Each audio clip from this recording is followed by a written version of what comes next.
शांति। आज 12 जुलाई बाबा की साकार महावाक्य बाबा ने सुनाया। मीठे बच्चे, किसी देहधारी से दैहिक लव न रख, एक बाप से लव रखो और शरीरी बनने का पूरा पूरा अभ्यास करो। प्रश्न है, रहमदिल बच्चों का कर्तव्य क्या है? उत्तर है, जब कोई फालतू बात करे तो उसकी फालतू बात न सुन, उनकी कल्याण अर्थ बड़ों को सुनाना, यह रहमदिल बच्चों का कर्तव्य है। जिनमें कोई पुरानी आदतें हैं, उन्हें मिटाने में सहयोगी बनना ही रहमदिल बनना है। प्रश्न है, कौन सा टाइटल किसी देहधारी को नहीं दे सकते लेकिन ब्रह्मा बाप को दे सकते हैं? उत्तर है, श्री का टाइटल, क्योंकि श्री अर्थात श्रेष्ठ पवित्र को कहा जाता है। किसी देहधारी मनुष्य को यह टाइटल दे नहीं सकते क्योंकि भ्रष्टाचार से जन्म लेते हैं। ब्रह्मा बाप को श्री कहते क्योंकि इनका यह अलौकिक जन्म है। गीत है, इस पाप की दुनिया से। ओम शांति। बच्चे अब समझ गए हैं अर्थात समझदार बन गए हैं, तो जरूर पहले बेसमझ थे। यह भी नहीं समझ में आता है कि यह पतित दुनिया है और इस भारत में ही देवी देवताओं का राज्य था। उसमें पावन सुखी थे, उसमें दुख की बात नहीं थी। परंतु शास्त्रों में कई बातें सुनने के कारण यह भी समझ में नहीं आता है कि स्वर्ग में सदैव सुख था। स्वर्ग का किसको पता नहीं, समझते हैं वहाँ भी दुख था। यह है बेसमझी। अब तुम बच्चे समझदार बने हो, बाप ने आकर समझाया है, उनकी श्रीमत पर चल रहे हो। यह पतित दुनिया है, स्वर्ग पावन दुनिया थी। पावन दुनिया में भी दुख हो तो फिर तो दुख की दुनिया ही कहेंगे। फिर गीत भी रॉन्ग हो जाता है। कहते भी हैं, हे बाबा इसी जगह ले चलो जहाँ आराम सुख चैन हो। बच्चे यह भी जानते हैं, स्वर्ग सोने की चिड़िया थी, देवी देवताएं थे, कभी भी किसको दुख नहीं देते थे। गाते भी हैं सास, फिर भी शास्त्रों में ऐसी बातें लिखी हैं जो समझते हैं यह परंपरा से चला आता है। कृष्ण पर भी झूठे कलंक लगा दिए हैं। कहा जाता है, जैसी दृष्टि वैसी सृष्टि। समझते हैं सारी सृष्टि ही पतित है। इस समय उन्हों की दृष्टि ही पतित है तो सारी सृष्टि को ही पतित समझते हैं। समझते हैं परंपरा से पतित पना चला आया है। अभी तुम बच्चों में समझ आती जा रही है, सो भी नंबरवार पुरुषार्थ अनुसार परमपिता परमात्मा के बच्चों को डायरेक्शन मिलते हैं, आत्माओं को बैठ समझाते हैं। सभी आत्माएं पतित हैं, इसलिए पतित आत्मा पुण्य आत्मा कहा जाता है। बाप आत्माओं से बैठ बात करते हैं, तुम हमारे अविनाशी बच्चे हो, फिर मम्मा बाबा भी कहते हो। इस दुनिया में किसी को भी पिता श्री नहीं कह सकते। श्री माना श्रेष्ठ, एक भी मनुष्य श्रेष्ठ है नहीं। यह तो एक की ही महिमा हो सकती है। यहाँ तो सब भ्रष्टाचार से पैदा होते हैं, इसलिए श्री कह नहीं सकते। भल तुम इनको इस समय कहते हो क्योंकि संन्यास किया हुआ है श्रेष्ठ बनने के लिए। तुम जानते हो कि अभी हम फरिश्ते बनने वाले हैं। भ्रष्ट को श्री कह नहीं सकते। श्री लक्ष्मी, श्री नारायण, श्री राधे, श्री कृष्ण कहते हैं। मंदिरों में भी उन्हों की महिमा गाते हैं। अपने को श्रेष्ठ कह नहीं सकते। अब तुम बच्चों ने समझा है, भारत श्रेष्ठ था, शुद्ध सृष्टि थी, अभी पतित सृष्टि है। पतित को ही भ्रष्टाचारी कहेंगे। वे लोग भ्रष्टाचारियों को श्रेष्ठ बनाने के लिए सभाएं करते हैं, परंतु दुनिया ही भ्रष्टाचारी है तो कोई किसी को श्रेष्ठाचारी बना कैसे सकते। बरोबर यह रावण राज्य है, जिस कारण रावण को वर्ष वर्ष जलाते हैं, जलता ही नहीं, फिर खड़ा हो जाता है। यह भी मनुष्यों की समझ में नहीं आता, जिसे जला दिया उसे फिर हम नया क्यों बनाते हैं। इससे सिद्ध होता है कि रावण राज्य गया नहीं है। स्वर्ग में जब राम राज्य होता है, वहाँ तो एफिसी निकालेंगे नहीं। कहते हैं रावण को जलाया, फिर लंका को लूटा। रावण की लंका सोनी बताते हैं, परंतु ऐसा है नहीं। यह तो सारी दुनिया लंका है। रावण राज्य में तो सब हैं, वह श्रीलंका तो आइलैंड है ना, दिखलाया भी है भारत की पुछड़ी है, परंतु सिर्फ उसमें रावण राज्य तो नहीं है ना। रावण राज्य तो सारे विश्व पर है, यह भी तुम समझते हो। कॉलेज में कोई बेसमझ जाकर बैठे तो क्या समझ सकेंगे, कुछ भी नहीं। Waste of time. यह ईश्वरी कॉलेज है, इसमें नया आदमी कुछ समझ नहीं सकेंगे। 7 दिन क्वारंटाइन में बिठाना पड़े जब तक लायक बने। फिर भी अच्छा आदमी रिलीजियस माइंडेड हो तो उनसे पूछना है, परमपिता परमात्मा तुम्हारा क्या लगता है। वह तो है आत्माओं का पिता, और प्रजापिता भी तो बाप है। यह पॉइंट्स बड़ी अच्छी है, परंतु बच्चे अजून इतना हर्षित नहीं होते हैं। बाप कहते हैं, तुमको नई नई पॉइंट्स सुनाता हूँ, जिससे तुमको नशा चढ़े, किसको समझाने की युक्ति आए। फॉर्म भराने की कॉपी में पहले यह प्रश्न लिखाना है। कहेंगे परम पिता, तो पिता हुआ ना, फिर उस समय सर्वव्यापी का ज्ञान उड़ जाएगा। तुम जब प्रश्न पूछेंगे तो कहेंगे वह तो बाप है, हम सब बच्चे हैं। इतना मान जाए तो झट लिखा लेना चाहिए, प्रजापिता के भी बच्चे ठहरे। शिव हो गया दादा और वह बाप। शिव बाबा तो स्वर्ग की स्थापना करने वाला है, तो जरूर उनसे ही वर्षा मिलेगा। सहज से सहज बातें निकालनी पड़ती है, बहुत सहज है। मित्र संबंधियों के पास भी जाओ, उनको भी यह समझाओ। यह तो नशा है ना। हम बाबा द्वारा दादे से वर्षा पाते हैं, बाप दादा से वर्षा पाते हैं, माता से वर्षा नहीं मिलेगा।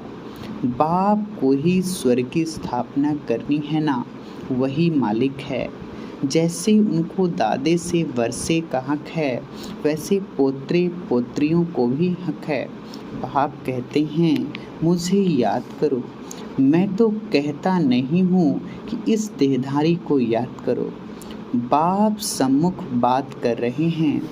कल्प पहले भी ऐसे ही समझाया था, वर्षा भी तुमको बाप दादा द्वारा मिलता है, ऐसे नहीं कि मम्मा से मिलता है।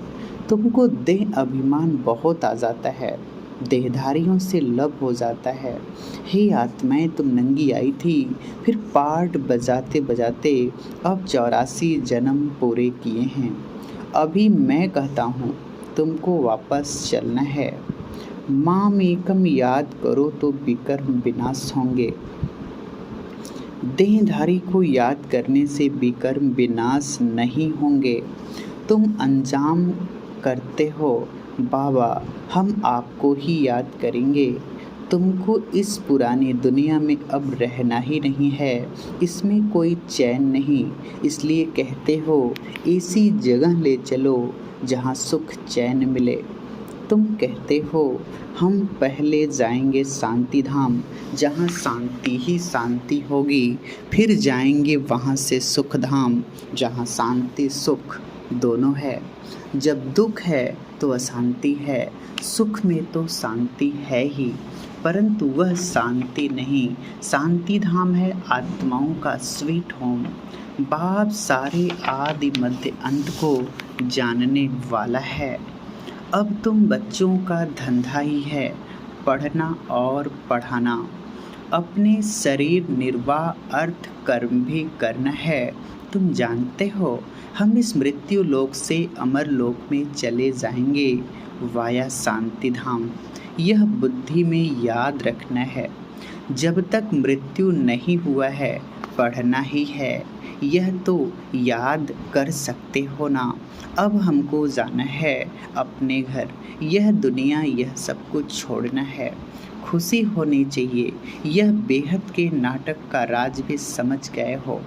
हद का नाटक पूरा होता है तो कपड़े बदली कर घर चले जाते हैं। वैसे अब हमको भी जाना है। 84 जन्मों का चक्र पूरा होता है। याद भी करते हैं हे पतित पावन आओ। याद सिर्फ बाबा को ही करेंगे। एक तरफ कहते पतित पावन आओ, दूसरी तरफ कह देते परमात्मा सर्वव्यापी है। कोई अर्थ भी नहीं निकलता। बच्चों को कितनी अच्छी रीति समझाते हैं। शांति धाम को याद करो, यह दुख धाम है। और गुरु गोसाई को यह कहना आएगा नहीं सिवाय तुम ब्राह्मण ब्राह्मणियों के। इस दुख धाम का विनाश भी सामने खड़ा है। यह वही महाभारत की लड़ाई है। यूरोपवासी यादव भी हैं और कौरव पांडव भाई भाई भी हैं। एक ही घर के हैं ना। भाई भाई में युद्ध हो नहीं सकती। यहाँ युद्ध की बात ही नहीं। यह भी वंडर है ना। मनुष्य क्या नहीं कर सकता। जो बातें हुई ही नहीं वह भी बना बना कर एक दो के दिल को खराब कर देते हैं। व्यास भगवान का धंधा भी देखो कैसा है। मनुष्यों का धंधा है एक दो को लड़ाना। यह तो एक रस्म है। सब एक दो के दुश्मन बनते हैं। बच्चे भी बाप का दुश्मन बन पड़ते हैं। अब तुम्हारी बुद्धि में देखो क्या है और शास्त्रों में देखो क्या क्या लिख दिया है। उनका फिर मान कितना रखते हैं। बड़ी परिक्रमा दिलाते हैं। देवताओं की मूर्तियों को भी रथ पर बिठाए बड़ी परिक्रमा दिलाते हैं। फिर सबको समुद्र में डाल देते हैं। मृत्यु लोक की रस्म रिवाज सबकी अपनी अपनी है। बाप का प्लान देखो कितना बड़ा है। सबके प्लान खत्म कर देते हैं और सुख धाम की स्थापना करते हैं। बाकी सबको शांति धाम में भेज देते हैं। तुम बच्चे देखो किसके सामने बैठे हो। निश्चय है परमपिता परमात्मा ज्ञान का सागर है। इन आर्गन्स द्वारा हमको नॉलेज दे रहे हैं। और कोई ऐसा सत्संग होगा क्या। अभी बाप सामने बैठ समझाते हैं। जानते हो बाप हम आत्माओं से बात करते हैं। हम कानों से सुनते हैं। बाबा इस दादा के मुख द्वारा बोलते हैं। जो ज्ञान रतन बाबा के मुख से निकलते हैं वही तुम बच्चों के मुख से निकलने चाहिए। फालतू बातें सुनते भी नहीं सुननी है। कोई तो बैठ खुशी से सुनते हैं। बाबा कहते ऐसी बातें सुनो मत। रहम दिल पर किसमें कोई पुरानी आदत है तो मिटानी चाहिए। हाजी कर सुनना नहीं चाहिए।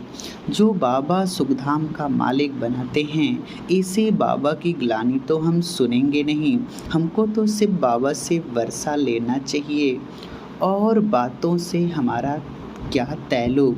कोई सुने या न सुने हम तो ज्ञान का सुरमा पहन लेवें। कोई ज्ञान अंजन लगाते, कोई धूल अंजन लगा लेते हैं। उससे तीसरा नेत्र खुलता नहीं। बाबा कितना सहज कर समझाते हैं। जो कैसे भी रोगी अंधा कुजा वह भी समझ जाए। अलफ और बेद दो अक्षर हैं। सिर्फ पूछो परम पिता और प्रजापिता ब्रह्मा से आपका क्या संबंध है। यह प्रश्न सबसे अच्छा है तो सर्वव्यापी का ज्ञान एकदम बाहर निकल जाए। मित्र संबंधियों तो दोस्ती कर उन्हें समझाओ। बहुत मीठा बनो। तुम्हारा काम है परिचय देना। भल दुश्मन हो परंतु उनसे भी मित्रता रखनी है। बाप कहते हैं तुमने आसुरी मत पर चल मुझे गाली दी है। तुमने ईश्वर पर उपकार किया है फिर भी ईश्वर तुमने ईश्वर पर अपकार किया है, फिर भी ईश्वर तुम पर कितना उपकार करते हैं। ईश्वर का अपकार होना भी ड्रामा में नूद है। तब तो कहते हैं यदा यदा ही धर्मस्य, आया भी भारत में है। समझा भी रहे हैं बच्चों को, हर एक बात अच्छी तरह समझने की है। किसकी तकदीर में नहीं है, फिर भी वही धंधा करते हैं। यहाँ से बाहर गए तो यह बातें भी भूल जाएगी। निंदा करते करते तो यह हाल हो गया। अब निंदा करना बंद करो, सिर्फ पंडित भी नहीं बनना है। तुम पक्के राजयोगी हो, ऐसे ऐसे समझाओ तो तीर भी लगे। खुद में खामी होगी तो दूसरे को बोल नहीं सकेंगे। पाप अंदर खाता रहेगा। बाहर हर बात बहुत अच्छी रीति समझाते हैं। बाबा हर बात बहुत अच्छी रीति समझाते हैं। कल्प पहले भी ऐसे ही समझाया था, भूलो मत। सिमरण करते करते अंत मति सो गति हो जाएगी। सवेरे उठ बाप को याद करो, जो अंत में देह भी याद न पड़े। हम आत्मा हैं। अच्छा, मीठे मीठे सिकिलधे बच्चों प्रति माता पिता बाप दादा का याद प्यार और गुड मॉर्निंग। रूहानी बाप की रूहानी बच्चों को नमस्ते। हम रूहानी बच्चों की रूहानी माता पिता बाप दादा को याद प्यार गुड मॉर्निंग। नमस्ते बाबा नमस्ते। शुक्रिया बाबा शुक्रिया। धारणा के लिए मुख्य सार। पहली पॉइंट, जो ज्ञान रतन बाप के मुख से निकलते हैं वही अपने मुख से निकालने हैं। व्यर्थ बातें नहीं बोलनी है, न सुनना है। ज्ञान का ही सुरमा पहनना है। दूसरी पॉइंट, सभी से सच्ची मित्रता रखनी है। बहुत मीठे रूप में हर्षित मुख हो बाप का परिचय देना है। अपकारी पर भी बाप समान उपकारी बनना है। वरदान दे रहे हैं बाबा, शुद्धि की विधि द्वारा किले को मजबूत बनाने वाले सदा विजयी व निर्विघ्न भव। स्पष्टीकरण है, जैसे कोई भी कार्य शुरू करते हो तो शुद्धि की विधि अपनाते हो। इससे जब किसी स्थान पर कोई विशेष सेवा शुरू करते हो व चलते चलते सेवा में कोई विघ्न आते हैं तो पहले संगठित रूप में चारों ओर विशेष टाइम पर एक साथ योग का दान दो। सर्व आत्माओं का एक ही शुद्ध संकल्प हो, विजयी। यह है शुद्धि की विधि। इससे सभी विजयी व निर्विघ्न बन जाएंगे और किला मजबूत हो जाएगा। स्लोगन है, यथार्थ कर्म का प्रत्यक्ष फल है खुशी और शक्ति की प्राप्ति। ओम शांति।